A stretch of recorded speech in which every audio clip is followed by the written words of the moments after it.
So hello and welcome to everyone. Thank you for being here today. Can everybody hear me? Yes, great. My name is Rachel Wahl. I am an associate professor in the Social Foundations of Education program at the UVA School of Education and Human Development. And I'm also the faculty lead for education and democracy at the Karsh Institute of Democracy. And I'm thrilled today to be joined by two fantastic students, Bryce Holland, who's here, you can wave, and Conor Burns, who is also here. And I was lucky enough that they enrolled in my political dialogue course, which I taught last semester. So what I'm going to be doing is I'm going to spend a little bit of time sharing research that I've been conducting on political dialogue on college campuses. And then Bryce and Conor generously agreed to share some of their thoughts about participating in the class. At around 5 o'clock, we'll also have one more student join us who will be available to answer questions. So with that, I'm going to share my screen.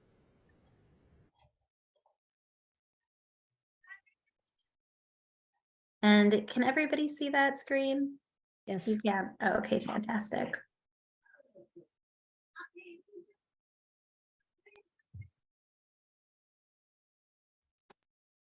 Now it'd be nice if I could advance my slides. I worked on the test a minute ago. All right, I'm gonna have to come out and try again, which sometimes takes care of the problem when you're lucky.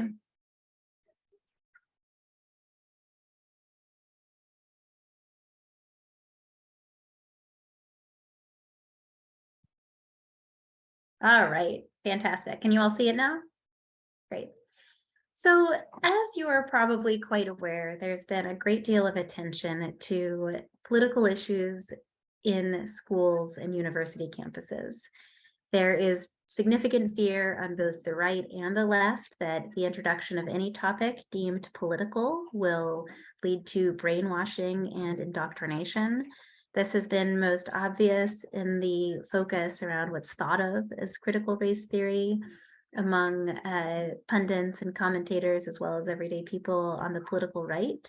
And on the political left, concerns about projects such as the 1776 project, wherein the concern is that there are going to be histories and narratives presented that are exclusive, that fail to represent the full scope of American history, particularly excluding people of color and other people who have been oppressed from the story of our country.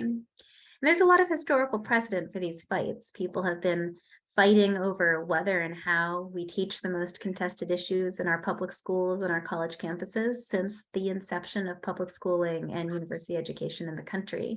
This is a key site where we work out who we are and how we tell our children who we are. Now, in spite of the great deal of disagreement on whether and how we should teach what are considered to be political issues, everybody seems to love the idea of political thinking. So closest to home, Governor Glenn Youngkin, in his first executive order upon taking office as governor of Virginia, banned the teaching of what he referred to as divisive concepts in schools, including what he referred to as critical race theory. And in that executive order number 1, in which he was explaining why he was examining this issue, or why he was banning the examination of these issues, he says, "Our children deserve far better from their education than to be told what to think. Instead, the foundation of our educational system should be built on teaching our students how to think for themselves. Virginia must renew its commitment to teaching our children the value of freedom of thought and diversity of ideas."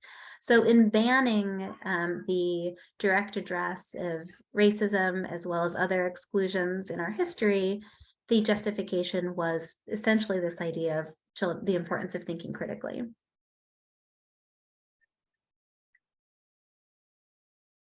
Now, at the same time, curricular programs that aim to directly address histories of race and racism, as well as other forms of exclusion, also premise their work on the teaching of critical thinking. So this is one example, Educating for Democracy, which is an initiative that came out of my own school, the Center for Race and Public Education in the South at the School of Education and Human Development. And similarly, The program is focused on encouraging and cultivating critical thinking in children. And they draw, as many critical education programs do, on the work of Paulo Freire, whose work was a touchstone in the development of dialogic education, of education across deep differences, of the attempt to learn from each other as students. So you have this almost universal justification of teaching or not teaching certain things as based on critical thinking. So one might think that based on this ubiquitous love of critical thinking, there would really be no concern about deliberation and dialogue, right? What's not to love? So when I refer to deliberation and dialogue, I'm referring to different kinds of conversations that have a lot in common but aren't exactly the same. So deliberation is typically a structured session in which students first learn what is considered to be neutral background information about a particular topic. They might hear from experts who have opposing opinions on the topic, and then they often deliberate together about a specific decision, an impending decision that they are meant to form an opinion and draw a conclusion on. There's also open-ended, understanding-oriented dialogue where you're really not learning a lot of information about the issue itself. So you're not reading background papers, you're not hearing from experts, you're not meant to come to a decision by the end of the session. And the focus is really on understanding each other, where students or people who share a society get together to try to understand each other's political opinions and what lays behind them, to understand the politics of their fellow citizens or the people with whom they share a society. And it's the second form of dialogue that I'm really focusing on. I'm trying to understand what happens when students engage in these kinds of conversations with others who disagree with them politically, what good comes and what harm might come, and why, what importance for democracy and what importance for students themselves. So the reason I'm doing this is because these kinds of conversations are not ubiquitously celebrated. Even though everybody loves critical thinking, everybody doesn't love the idea that we're going to have these dialogues across significant differences on our college campuses as well as other places. And there's a pretty significant divide in political theory as well as in the popular press about having these kinds of conversations. So among political theorists, some people argue that deliberation and political dialogue improve and legitimize decisions, generate productive collaboration, reveal shared interests, and cultivate trust and empathy, which are the kind of undergird democratic compromise. But on the other hand, a lot of people worry that these kinds of conversations can do a lot of harm, that they actually end up squelching dissent by insisting on a kind of civility in which important and unpleasant truths cannot be spoken, and that the insistence on a certain mode of engagement that is often expected in dialogue and deliberation actually undermines resistance and the tools of people who have been historically oppressed. So the concern then is that deliberation and dialogue maintain the status quo or even deepen oppression by making sure that people can only say things that sound nice and polite. That even though the idea is that we're just going to listen to the better argument, what we come to think of as the best argument tends to be defined by dominant groups, by their own experiences and what they're likely to recognize as common sense because it mirrors their own experience. That it delegitimizes other forms of engaging in a democracy, such as activism, that it narrows democratic participation, and that it fails to challenge systems of power by focusing on interpersonal relationships. And so these worries are translated into concerns about these sorts of conversations in schools. So many scholars, as well as civic educators, worry that students from dominant groups who possess markers of status, so students who sound like their teachers, essentially, because they come from the same background as the teachers, are going to appear to be more rational. And so it's a way to shore up consensus. So if the students who happen to sound more like their teachers are considered more rational, then dominant groups will be able to legitimize their perpetuation of their ideology to the detriment of groups who have been historically marginalized from these conversations. and that students who have been historically marginalized will end up exploited, right? So they'll participate and get nothing in return, right? In a conversation that feels dehumanizing and silencing.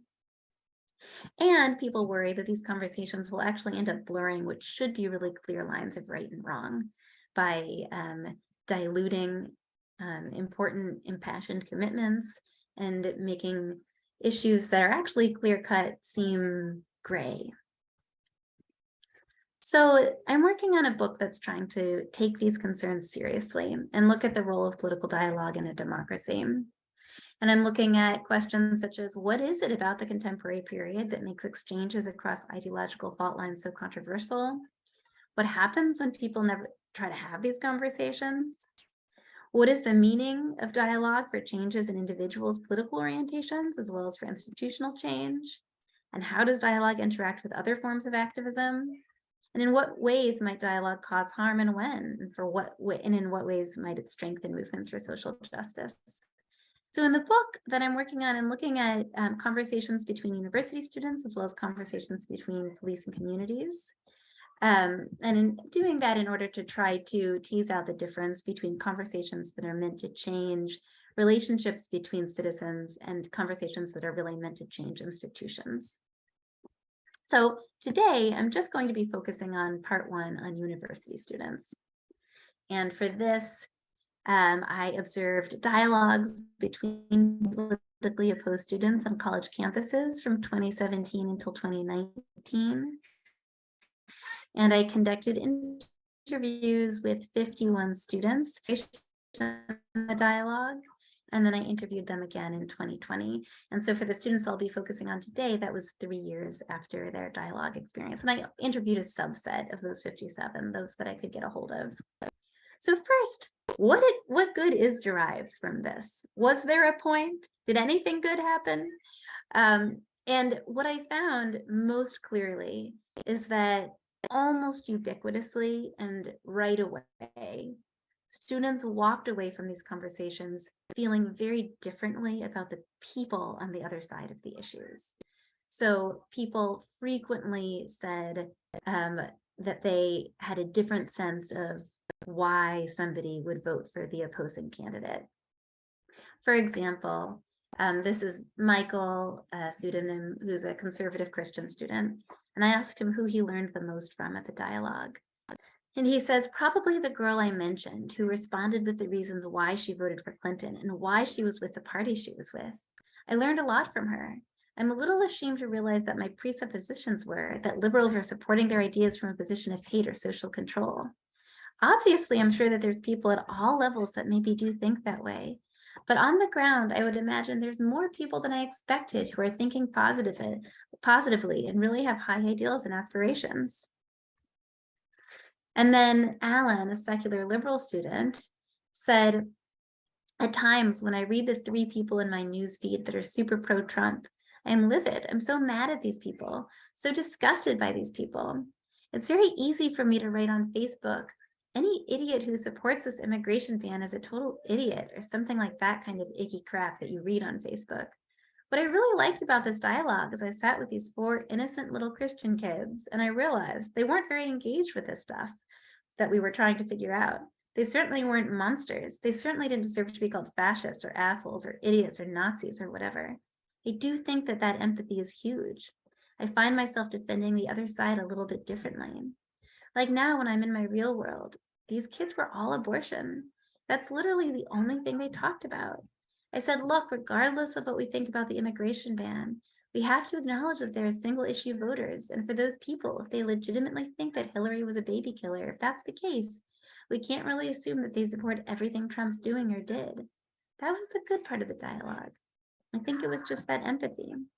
So you'll notice, particularly in this quote from Alan, that he has not been persuaded that their reasoning is sound.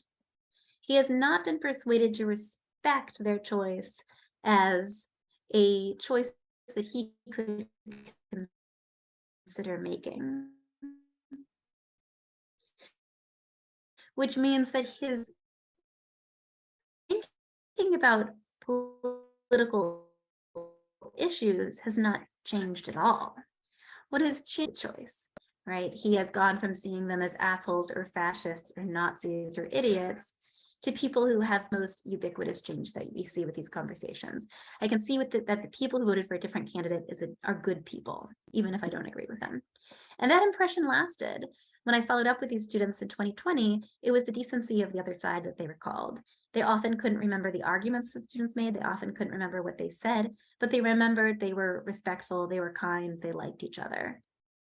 In fact, over and over, when I asked students, what was the most meaningful part of the conversation, or what was the most meaningful part of the day, they said, by the end of the night, we were friends. But even though that was the most meaningful part to them, there was anxiety about this outcome, but anxiety for different reasons, depending on their political stance. Students on the conservative right tended to worry that they were failing as ethical agents. They worried, if the main outcome is that we're just becoming friendly, am I failing to really see the areas where we disagree, the areas where we're different, and love that person unconditionally in spite of our differences? Am I just ignoring those differences and having a nice, friendly conversation? Am I failing to challenge myself ethically? Students on the left and liberal students, on the other hand, were very concerned that by becoming friendly with these other students, that they were failing as political agents. They worried, it feels nice to like these people, but am I failing in a far more important obligation to try to change the political structure of our country, to try to change their vote, to try to change their actions?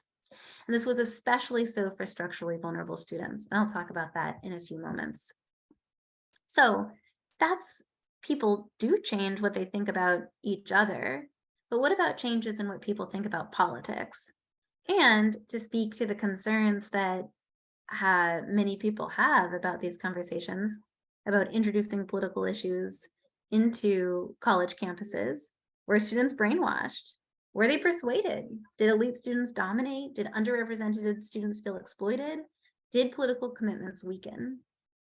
The answer to these questions is yes and no, and it's quite complex in terms of the ways in which different students flourish or flounder do not break down neatly into the categories that one might easily expect. And I'm going to try to go over this briefly, but I'm happy to talk more about it in the question and answer session.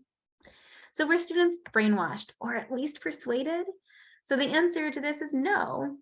Students were not brainwashed or persuaded, but a very small number of students did change their views on political issues dramatically, but not because they were persuaded by another person in the conversation. So how did students change? The philosopher Charles Taylor, in thinking about what happens in reasoning, how does rationality function in reasoning? How does a person come to be persuaded to think differently about something through conversation? He says, the task of reasoning is not to disprove some radically opposed first premise, like killing people is no problem, but rather to show how the policy is unconscionable on premises which both sides accept and cannot but accept. So in other words, we're not actually trying to persuade someone to adopt a whole new way of thinking about a political issue. What we're really trying to do if we want to be successful is to persuade someone that they already agree with us, they just haven't seen it yet, that a particular stance on a political issue better reflects somebody's values than the stance they already have. We're trying to appeal to already shared moral intuitions. And to some extent, for those small number of students who came to change their politics in response partly to the conversation, you could see this exact process in effect, that students were persuaded that another way of thinking about politics better reflected how the values they already held. So one student said, for example, I asked her, did the conversation change for you the way you think about politics? And she said, I think it did, because for once I had to really have a stand, because everyone was saying, I'm for this and I'm for that. And they were able to say it so plainly. And I had never really done that. So I think it helped me realize, I don't think I'm Republican in any way. I think I'm more left-leaning.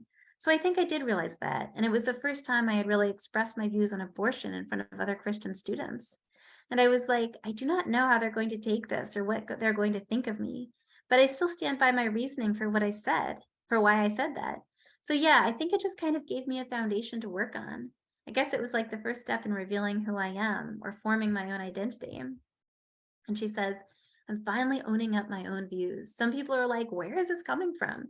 But I feel like it's always been in my mind. I just didn't have the words for it almost, and now I finally do. And so the students who came to change really saw the dialogue as a process in which they gained words for something they had always felt, right? However, it was not through the conversation alone or through an appeal to this shared ethics alone that these most significant changes took place. The aspects of the conversation that seemed to be most inspiring of deep shifts in the way students thought about politics were through the questions that they asked each other and how they asked those questions. So sincere questions that are direct and respectful prompts some students to ask themselves questions, and some of those students then live into answers that were different than the answers they started out with. So for example, one conservative Christian student, I asked her, she attended 2 dialogue sessions in 2017, one at Karen and one at the University of Pennsylvania. And I asked her if she'd thought about either of them since they'd happened. And she says, yeah, the one at Penn, I've been thinking about that one the most because I remember the conservatives we had at my table and how that was really the first time someone directly questioned me. Oh, sorry, I remember the conversations we had at our table. And I remember how that was really the first time someone directly questioned me, like, why are you going to vote the way you are if you say you believe this or if you say you believe that? And it wasn't an attacking question. It was just I was kind of taken aback because I had to really think about my answer and think, yeah, why am I voting the way I am? And getting to ask the same questions of, okay, well, why do you believe in this? Why do you agree with that? Getting to directly ask questions of someone who's voting in a different way. And at the end of the night, being able to say thank you. And not, well, your opinion's wrong, so I'm just not going to listen. And she says, I do think about that conversation specifically a lot. And just that question of, if you believe this, why are you voting the way you are? Even though that's a very general question, thinking, okay, if I believe in rights for those seeking asylum, why am I going to vote either way for Biden or Trump? So for Sarah, being asked directly, why? In a way that was non-threatening, sincere, and respectful, allowed her to turn that question on herself. And in the years that followed, she continued to ask herself that question. Now, for many of the students who started to ask themselves such questions, this actually deepened their initial commitments. It deepened what they already were committed to. But for a small number of other students, life presented experiences that began to shift their answers. So the dialogue opened up a space of questions, allowed them to see that there are, as Steinbeck would say, other rivers, other ways of living and thinking and seeing the world. And then they lived into answers that were quite different. So Sarah, who you just heard from, visited a refugee camp in Greece and was moved by the plight of refugees. And then, although she had voted for Trump in 2016, felt that she could not vote for him again in 2020. Although she, in October of 2020, when I interviewed her, still had not decided who to vote for because she felt so conflicted about it. Micah went to graduate school in which he learned about structural forms of inequality, which helped to change his politics. And Bianca fell in love with a socialist and started having a lot of conversations that changed her politics. But each of them, although clearly the dialogue did not independently change what they think, see the dialogue as being a first time in which the questions opened up. Now, did elite students dominate these conversations? This question is complicated because there are many different forms of privilege and status. So the students who tended to be more liberal tended to be from the University of Pennsylvania. They tended to be older graduate students. And the conservative students tended to be from Cairn, which is a smaller college, and they tended to be younger undergraduates. The students from Cairn they did express that they were intimidated by the students from Penn. And they did express that they were more open to what they had to say because they viewed them as having more education or a more elite form of education. So in that way, the elite students did have an advantage. They were viewed as more rational because they were able to be more articulate because they had more practice expressing and defending their views. And that did give them an advantage. They did sound to everybody like they had a more rational argument because they were more practiced, because they had those markers of status. So that did happen. At the same time, the liberal students themselves felt that they were in a weak position politically. Trump had just won the election, and they were in a state of significant panic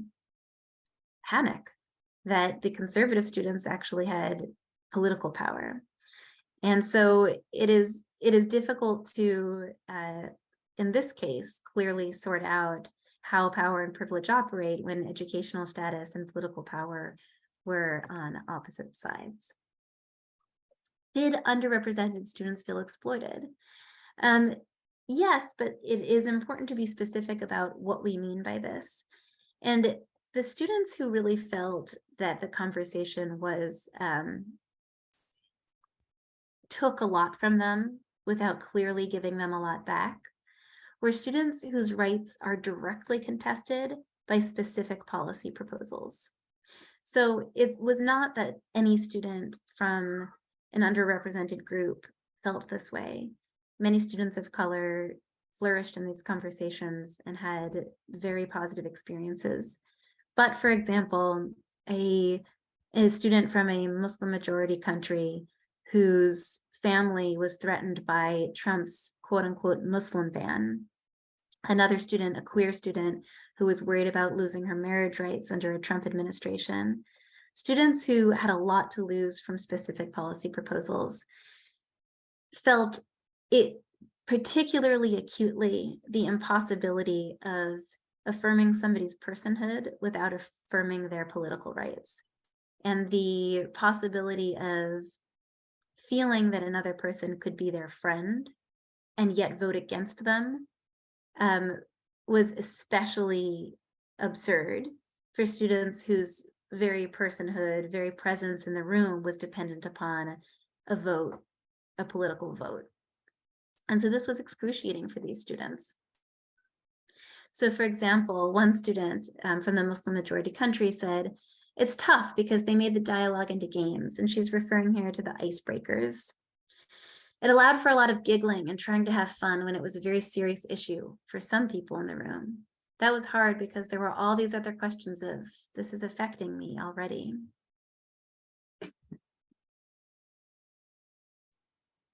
Now, on the question of did political commitments weaken, I did not see this happen. It did not appear to be a situation in which lines became blurred, in which black and white became gray. In fact, on the contrary, students seemed to get a much sharper understanding of their own commitments, and that the questions really serve to deepen existing commitments or produce new commitments, but rather than paralyzing through too much nuance.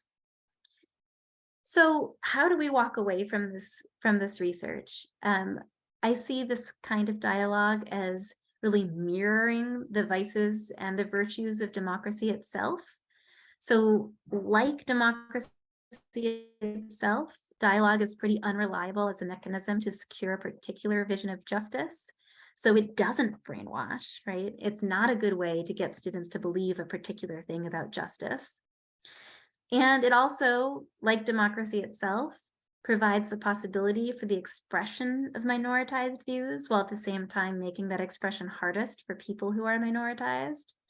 And it tends to cultivate a lot of questions more than engineering outcomes. And it's uncurated, right? The possibilities are messy. And like in democracy itself, there's the possibility of a lot of misinformation for the sake of free and open expression. So dialogue really shares with democracy its flaws as well as its virtues. And these virtues, like in democracy itself, are inequitably born. So it's important to think about how we might ameliorate these flaws. And I see that somebody has a hand raised. Hi, Rachel. Sorry and I was trying to find a good time to interrupt, but your slides are frozen. Oh no, they're moving on my side. What slide are you all on? We are stuck on Bianca. Oh my gosh, they've been frozen for a long time. That's terrible news. So they are moving on my end, so I'm not sure how to, should I stop the share? Yeah, you can create a new share and that should hopefully work. Okay, great. I'm going to do that.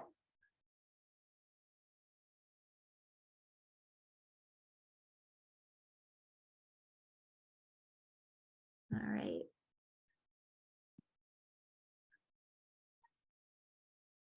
What slide do you all see right now? We don't see a slide at the moment. Oh, so it just, okay, let's see here. Try that again.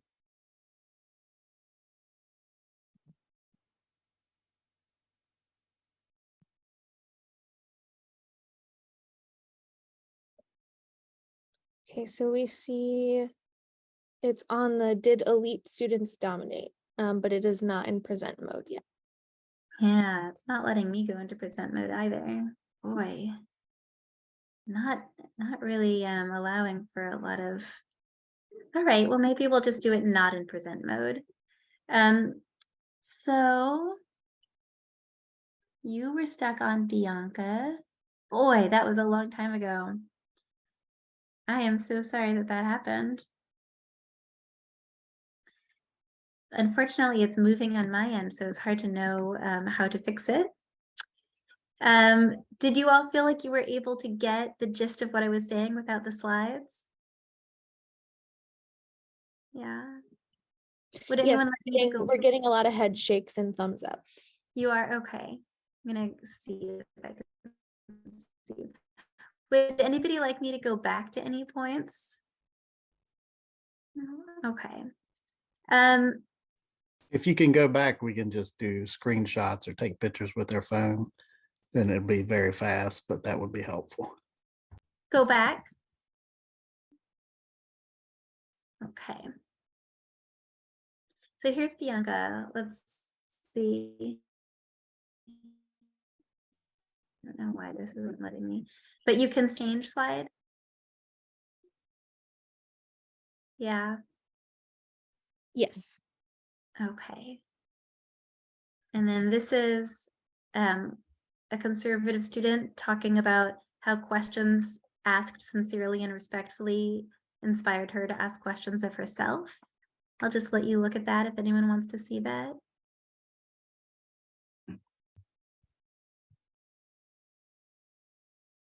Maybe a couple people can just let me know when you'd like me to move on.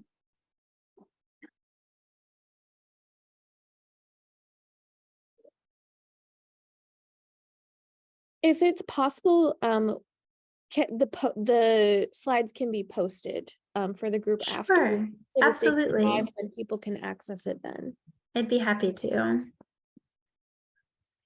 Okay, and I'll just kind of go through these in case anybody wants to take a look.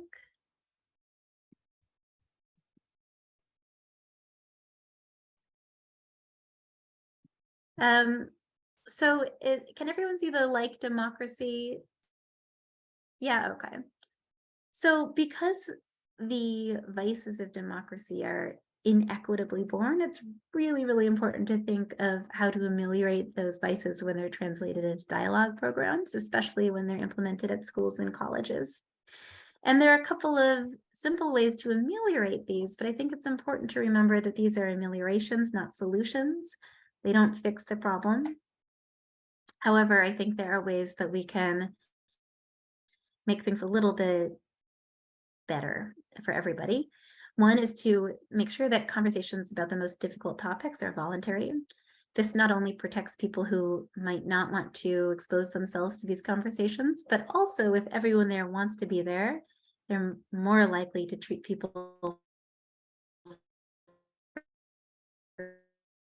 whom these conversations are difficult well over diversity. And what I mean by this is there can be a temptation when you have, say, a small number of minoritized students to make sure that each table gets to speak with a student who is from a particular background, right?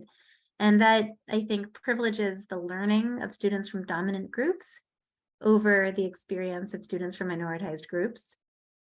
And actually, when I asked students what made their experience better or worse, what students tended to say was having one person at my table who understood made a huge difference. You know, so for example, an African-American student might say, yeah, it was really hard talking to white students about racism, but having so-and-so at my table, just being able to look in their eyes and know they get it made a huge difference. So keeping people together who share experiences, who share backgrounds, so that nobody feels alone responsible for trying to put into words an experience tends to make students' experience better. However, it's important to find out what elements of people's backgrounds and identities matter to them rather than assuming. So for example, for some African-American Christian students, what really mattered to them was their identity as Christians. So it's important to find out what aspects of people's identity and experiences matter to them. And you can do this, for example, through a poll prior to the session, an online poll, like a Google form. And I also found that students who had the most difficult experiences tended to feel much better about the experience if they had the opportunity to debrief with a trusted mentor, such as a professor. I also found that it helps to represent viewpoints that might not be represented in the room itself. So if this is being used in a classroom, for example, and there is a majority of students from one group and only one or a small number of students from another group, inviting in guest speakers and so forth who can represent those views so that students don't feel uniquely responsible for getting something across. But I think also the imperfections of dialogue highlight the importance of other forms of political engagement and maintaining the legitimacy of those other forms of political engagement. So such as street protests, boycotts, advocating for legislation, legal action, and so forth, that we really can't rely on civil conversations alone, even though they are an important part of keeping our democracy together. They aren't sufficient on their own. And I think in conclusion, it's important to think about how polarized conversation about polarization is, that we tend to have people who really think that the main problem in our country is polarization and see tools such as dialogue as unquestionably good, and others who see the main problem in our country as injustice and inequality and see tools to reduce polarization such as dialogue as getting in the way of more important work. And I think it's important to try to think about how polarizing and unquestioning support for dialogue can be, and to really listen for when dialogue may not be the most appropriate response to given social and political problems, and when other responses are more appropriate. And I'm happy to talk more about that. But now I want to hand it over to the fantastic students who have joined us today, who just wanted to say a little bit about participating in a political dialogue class where for an entire semester, incredibly, they showed up every week for 2.5 hours and had really difficult conversations with people who disagreed with them about politics. And they did it magnificently every week. And so I'm thrilled to be quiet now and hear from them about their experience. And Bryce, I see you first on my screen, so I'll hand it over to you and then I'll hand it over to Conor. Sounds great. Hi, I'm Bryce Holland. I'm a second year at UVA, and I first wanted to express my gratitude towards Professor Wahl for giving me the opportunity in her class to engage in political dialogue in such a safe and respectful setting last semester. It's not often that a young student like myself these days gets the chance to speak out their political views and actually be listened to, especially to those who actually disagree with them.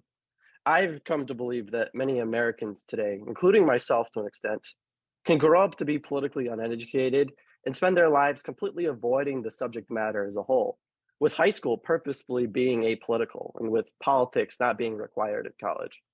Many of my current college friends actually openly admit to avoiding political talk or the news due to its polarized and oftentimes depressing nature. So, and even if these political conversations do occur, as we discussed in class, they often occur in partisan echo chambers that illustrate the opposing side as foolish and evil and creates a certain tension between the two sides.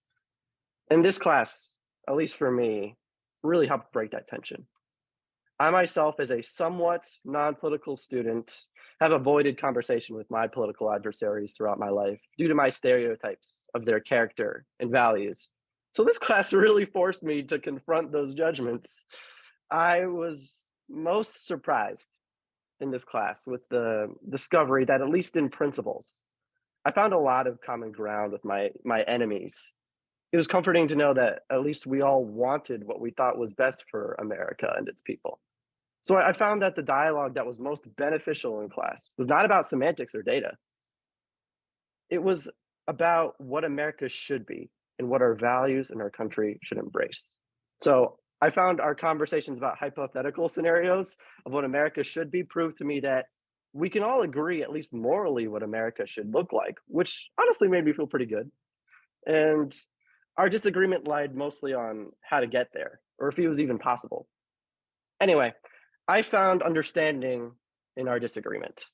For example, with one of my classmates in particular, I saw that out of necessity financially with taxes, they voted completely differently than me on this specific issue, but still had the same principles and morals and social views, which made me realize how finicky party politics can be. You may lean one way with taxation and fiscal policy, but lean differently on social issues. I can't judge someone for that. So this class really gave me an opportunity to examine various backgrounds and situations that amounted to someone's political views, but also understand in a safe, supervised setting. So kudos to Professor Wahl for creating this space and teaching us about proper dialogue. Otherwise, peaceful conversation might not have occurred. Because I know without guidance and a mediator, I would have had some difficulty taming my innate passion for the sake of this good dialogue. So politics has some very heavy topics. It was very hard at times for me not to outcry in opposition. And sometimes I did. And there is a great deal of value in an informed figure like Professor Wahl to steer conversation if necessary. But for the majority of the time, I remember her being silent and missed our conversation on a topic like vaccine mandates or the freedom of speech. So I'd say I walked away from this class having reaffirmed and been able to express more confidently my political views, but also have a deeper and non-superficial understanding of those on the opposite political side. Seriously, this course was by itself a great practice to just understand America's political scene and intelligently discuss it. And as cliche as it sounds, really the biggest takeaway I had was that we're all people just trying to do right in this world. And though I won't deny there's evil in this world and bad intent, which is all relative, of course, I say that at least in this classroom, what existed was people with good intentions that only differed in what made them who they are. Thank you very much.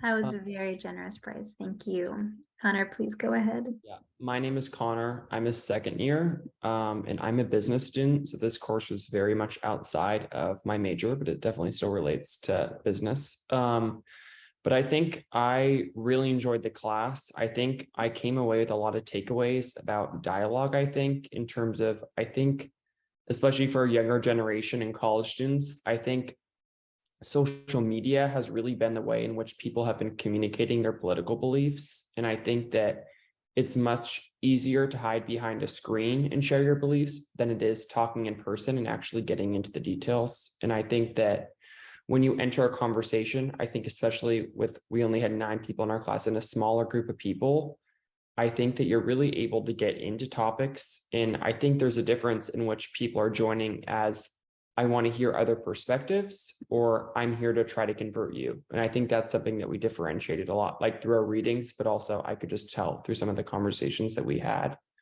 But I think engaging in that type of conversation allows for people to understand different perspectives. And I think that you when engaging in that dialogue, I think although my opinion may have not been changed, I definitely feel like on every issue, I had a better understanding on where other people were coming from based on where they're getting information, but also how their background was shaping like the way in which they were forming their beliefs.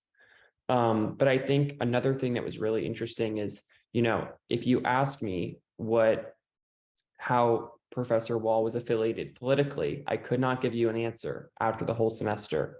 And I think that was a very important piece to the class in which she was like very impartial in moderating. And it didn't feel like she was swaying anybody either way. And she was raising really important questions. But I think that differed from some of the other classes in which I discussed political beliefs. But I think that was a really important part of having that conversation, but also realizing that although we want to have somewhat of like a perfect dialogue with everybody has the same knowledge, a perfectly balanced classroom, that's not realistic.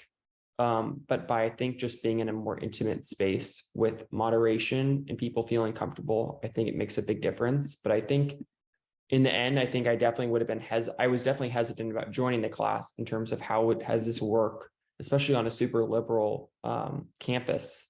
But I feel like in the end, kind of how Bryce was saying, people are more similar than people think. But I think engaging in these conversations is really healthy. And I think if people want to engage with them, then they can. And if people don't feel comfortable, they don't need to involve themselves in the conversation. But I think the class was a good platform and trying to kind of dive deep into what makes a productive conversation and what doesn't, but also kind of how does that work in terms of the dynamics of the class and how it should be structured in kind of in moderation, readings, background information, all of that. But it was kind of an interesting experiment, honestly, with students, just seeing how everybody reacted. But I really enjoyed the class. Thank you so much, Conor. Conor and Bryce were phenomenal students. It was a phenomenal class. I got very, very lucky as a professor. So I would be thrilled to hear questions either for me or for the students.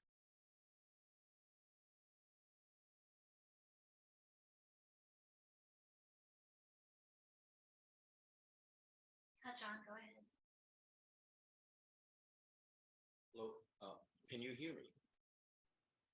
I think I can. Yeah. Oh, yes, I can now. Yeah. Oh, okay, thank you. I have many questions, but I'll hold myself to just one. This has been phenomenal. Thank you all for your ideas and information. Seriously, thank you. At SUNY Cortland, we have 6,000 undergrads, 1,000 graduates. We have the reputation of being, this might not be an exaggeration, Molotov cocktail throwing Marxists. We've been trying to recruit students who lean right. We've tried to recruit, for example, re-energize the Republican Party, the Republican Club on campus. Anyway, so that's in a nutshell where we are. I'm wondering, and we have used and we've come up with our own, we've used NIFI, National Issues Forum Institute materials, and we have designed and used our own to good effect, but still not really recruiting as many students or faculty and staff who lean to the right, much as we want to do that. So I'm wondering what suggestions you might have in terms of using, whether it's dialogue, deliberation, or other methods to recruit a variety of perspectives. And I'd like to ask also the students for their ideas. Yeah, Conor and Bryce, would you like to share anything? If you could imagine what would make it appealing to you to go to a campus that has a reputation for being politically different than you consider yourself? Yeah, I mean, I think that, well, first, I think engaging conversations in a smaller, more intimate setting would be the start off of like a smaller group of people in which people feel safer versus speaking in a larger group, like an assembly type of setting. But I mean, I think that to a degree, I think it comes down to, I think a lot of students would agree, I think especially from the Republican side, that I think it somewhat relates to not necessarily how the peers are going to treat them if they were to express their beliefs, but somewhat of how the faculty would treat them if they were to express their beliefs. If you had an open-ended question about something freedom of speech related, but your teacher has been talking about something that definitely goes with the left side, would the student feel uncomfortable or feel they would be punished saying something in their paper that would go against them? And I feel like that's a big issue, is not teacher retaliation per se, but students feeling uncomfortable about speaking because they feel as if they're going to be retaliated by their teacher, or they'll suffer academically or socially. But I just thinking having a more confined group of students to talk about it would probably be, that's what I think is probably a good solution.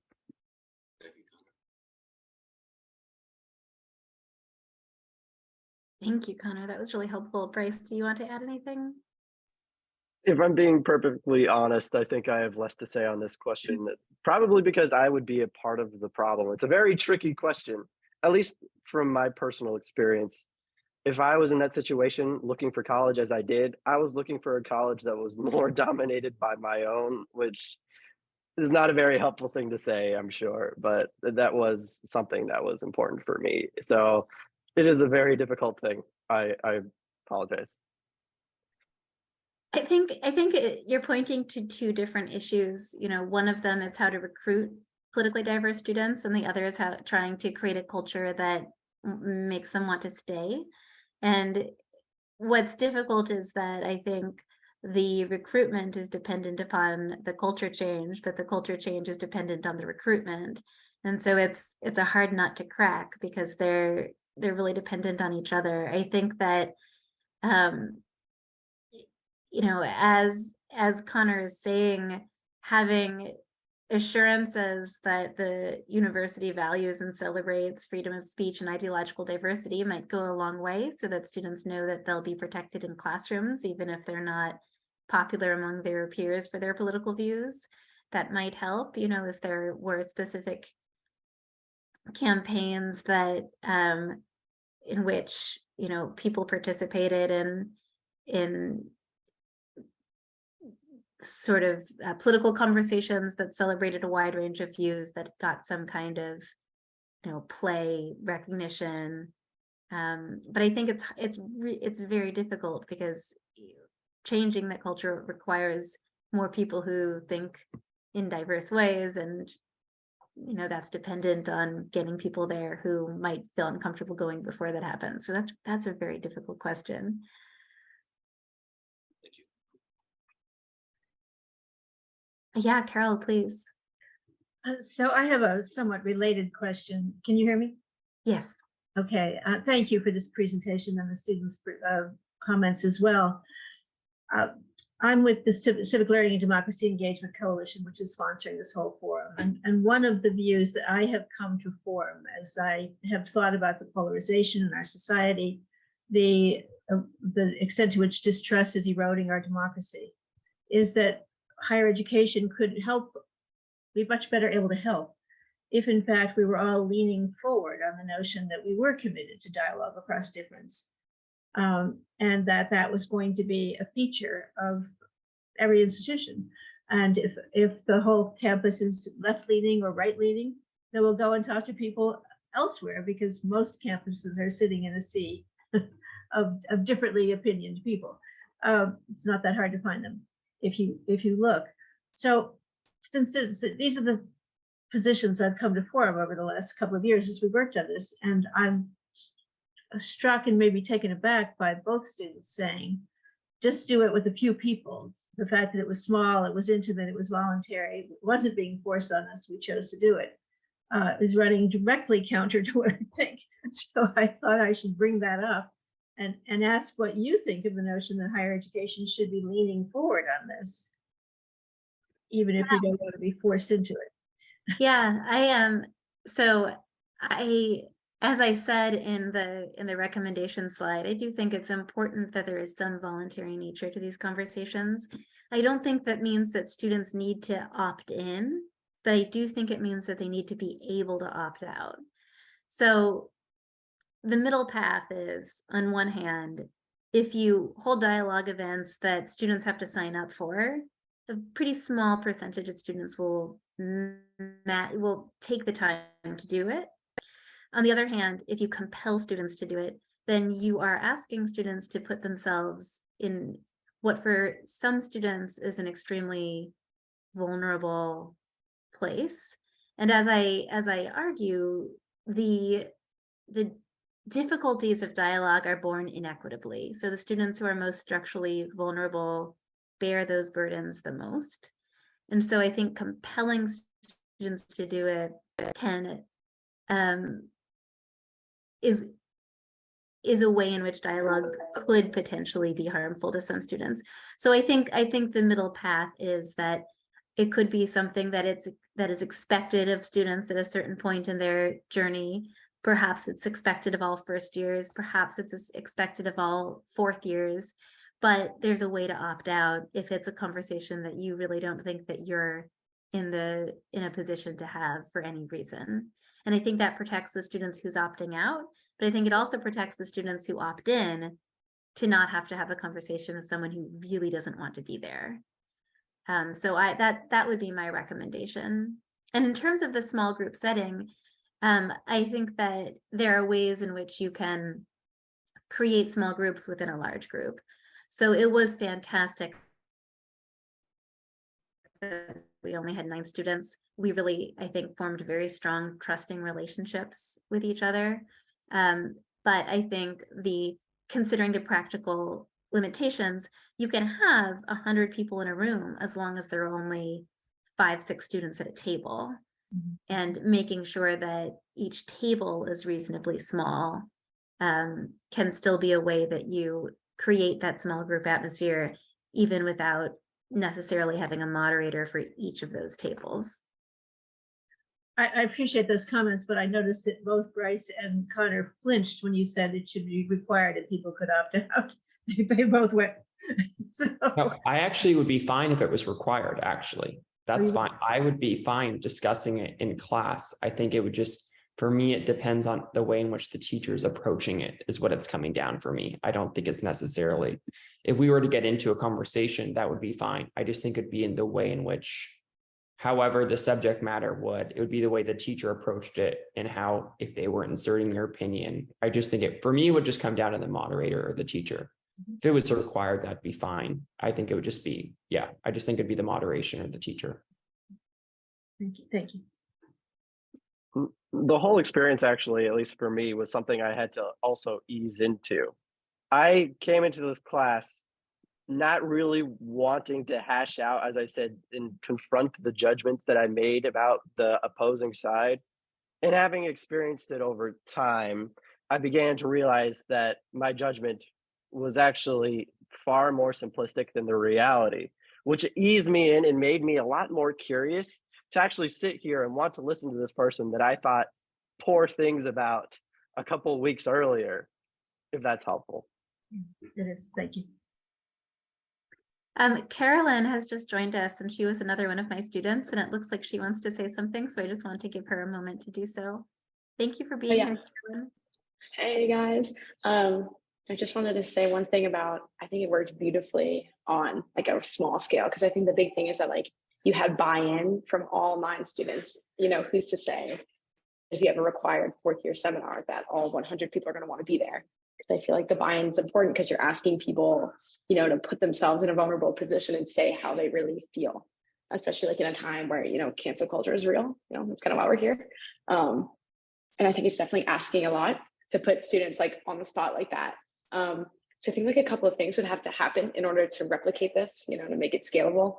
I think buy-in would definitely be one. So I think that's why our class worked so well. So like people wanted to be there, but not only did people want to be there, people wanted to learn and people wanted to grow. So I feel like in a sense, it's like a part of, you know, checking your ego at the door and recognizing that like, I don't know everything and I'm here to learn from other people too.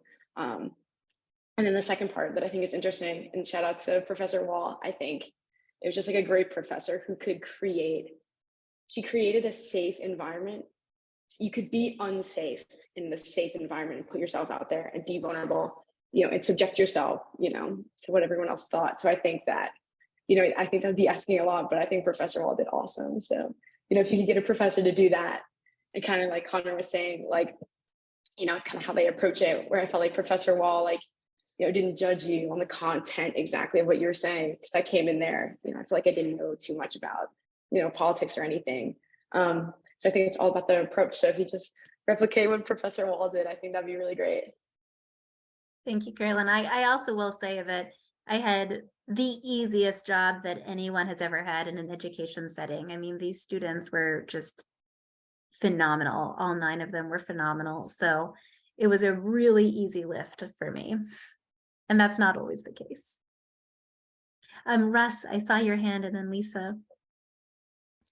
Yeah, to take off of what Carolyn was saying, do you have resources on creating spaces for this kind of political dialogue, books, articles, class activities that worked particularly well that set you up for success? Yeah, that's a great question. We drew a lot on other organizations.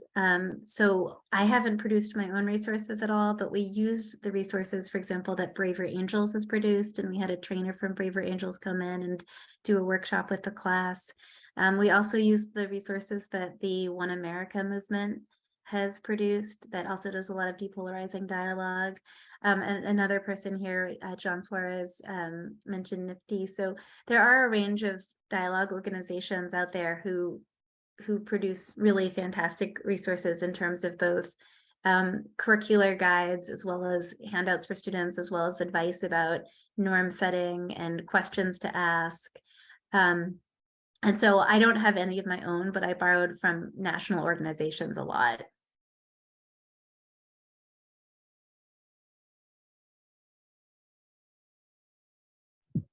For the, hi, Lisa Craigby, SUNY Buffalo State in Buffalo, New York.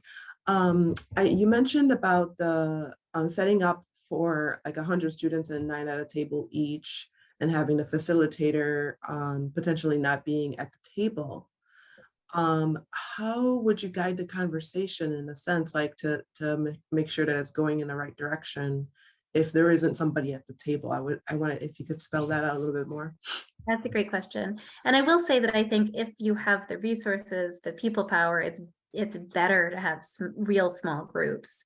But if you don't, understanding that, you know, we live in a world in which it's not easy to have those kinds of resources for these kinds of programs, the way I've seen it done well is by a series that happened through a collaboration between the University of Pennsylvania that I studied and presented on.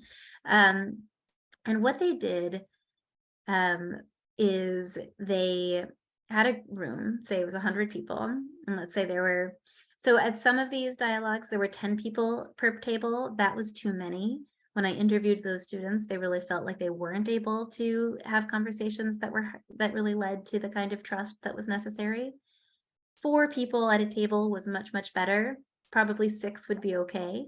But then, so they had these small tables, and then they had a panel in the very front of the room. And each time a question was asked, say a question like, how were politics discussed in the home in which you were raised? First, the panel in the front of the room would model answering the question. So they would model answering the question in a way that was sincere and did not attack the other side, right? So first they would do that. And they were not actors, you know, they were real students who had asked, would you mind answering these questions in front of everyone? There were student leaders usually who had a lot of experience speaking in public, who were fine with it. And so they would first go to the panel, and then they would go to the small groups. And then the moderators went from table to table the way a professor might during small group discussions in a classroom. So even if there were not enough facilitators to be at each table the whole time, then the facilitators would spend a few minutes, go to another table, spend a few minutes, and just be on the lookout for, does it seem like everyone's getting a chance to speak? Does it seem like people are treating each other with respect? Does it seem like anybody's getting attacked? And just be there as a kind of guardrails type facilitator. I have a comment on that actually.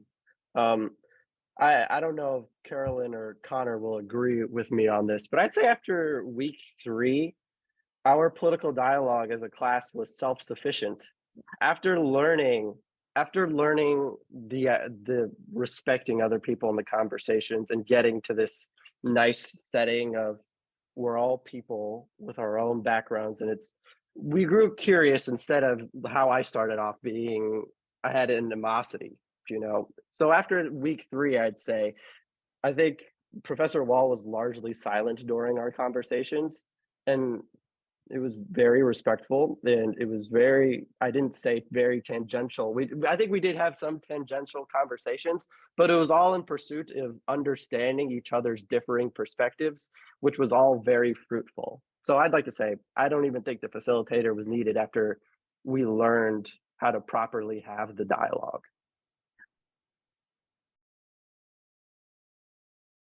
I saw a question, did you stay in the same 9 people tables? So we were lucky enough for this class that there were just 9 students total. So it was just the 9 of us all semester. I mean, 10 of us, including me, which was amazing. But it, often won't be that way. Thank you so much, John. Does anyone else have a question or a comment?